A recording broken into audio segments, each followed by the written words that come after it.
नमस्ते एवरीवन। इस वीडियो में हम जानेंगे वर्ल्ड वॉर 2 के बारे में। वर्ल्ड वॉर 1 जर्मनी और उसके अलाइज की हार के साथ खत्म हुआ। ट्रीटी ऑफ वर्साई साइन हुई जिसमें जर्मनी को वर्ल्ड वॉर 1 का दोषी ठहराया गया और उस पर काफ़ी प्रतिबंध लगाए गए।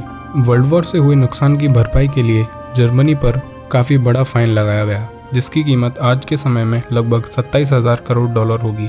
इस सब के कारण जर्मनी की हालत काफ़ी ख़राब हो गई। वहाँ महंगाई आसमान छूने लगी। जर्मनी के लोग इसे अपने ऊपर एक अत्याचार के रूप में देखने लगे। वर्ल्ड वॉर 1 की हार उनकी आंखों में चुभने लगी। उन्हीं लोगों में से एक आदमी था एडोल्फ हिटलर, जो पूरी दुनिया में जर्मन साम्राज्य स्थापित करना चाहता था। उसकी विचारधारा और बोलने के ढंग के कारण उसकी लोकप्रियता बढ़ती चली गई और जर्मनी की सत्ता उसके हाथ में आ गई। हिटलर ने 1938 में ऑस्ट्रिया और चेकोस्लोवाकिया पर कब्जा कर लिया और अगस्त 1939 में जर्मनी और सोवियत यूनियन के बीच एक समझौता हुआ जिसे German Soviet non aggression pact कहा जाता है। इसके तहत पोलैंड पर कब्जा किया गया। 1 सितंबर 1939 को जर्मनी ने पोलैंड पर हमला कर दिया।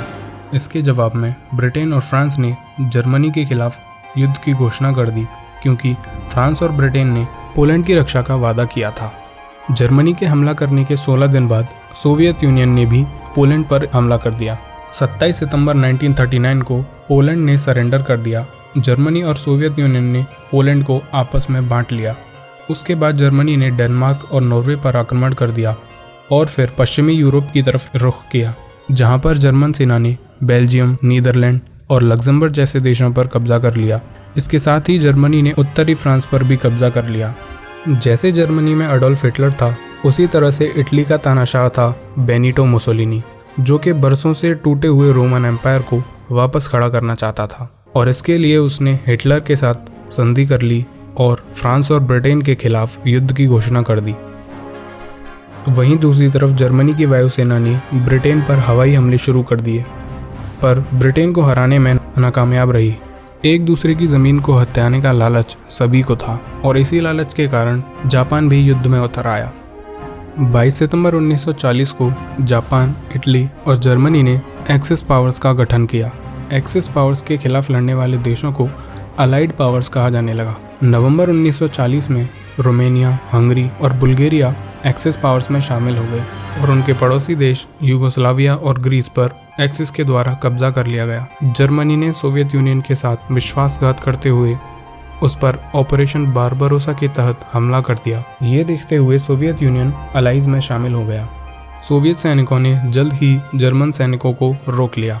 वहीं दूसरी तरफ एशिया में जापान ने प्रशांत महासागर पर अपना नियंत्रण स्थापित करने के लिए अमेरिका के नेवल बेस पर्ल हार्बर पर हमला कर दिया। इसके जवाब में अमेरिका अलाइड पावर्स की तरफ से युद्ध में उतर आया। अमेरिका के आने से युद्ध का रुख बदलना शुरू हो गया। एलाइज ने नॉर्थ अफ्रीका में जर्मन और इटालियन कॉलोनीज पर हमला करना शुरू कर दिया। वहीं दूसरी तरफ सोवियत सैनिकों ने भी जर्मन सैनिकों को पीछे ढकेलना शुरू कर दिया। एलाइज ने नॉर्थ अफ्रीका को अपने नियंत्रण में कर लिया और इटली पर हमला कर दिया, जिसके बाद मुसोलिनी की सरकार गिर गई। 6 जून 1944 को एलाइज ने साथ मिलकर फ्रांस को आज़ाद करा लिया। जर्मनी को हारता हुआ देख हिटलर ने आत्महत्या कर ली और इसके 8 दिन बाद जर्मनी ने सरेंडर कर दिया। अब सिर्फ जापान ही अकेला बचा था और इसे हराने के लिए अमेरिका ने हिरोशिमा और नागासाकी पर 2 एटॉमिक बॉम्ब्स गिराए और 15 अगस्त 1945 को जापान ने सरेंडर कर दिया और इसी के साथ वर्ल्ड वॉर 2 खत्म हुआ।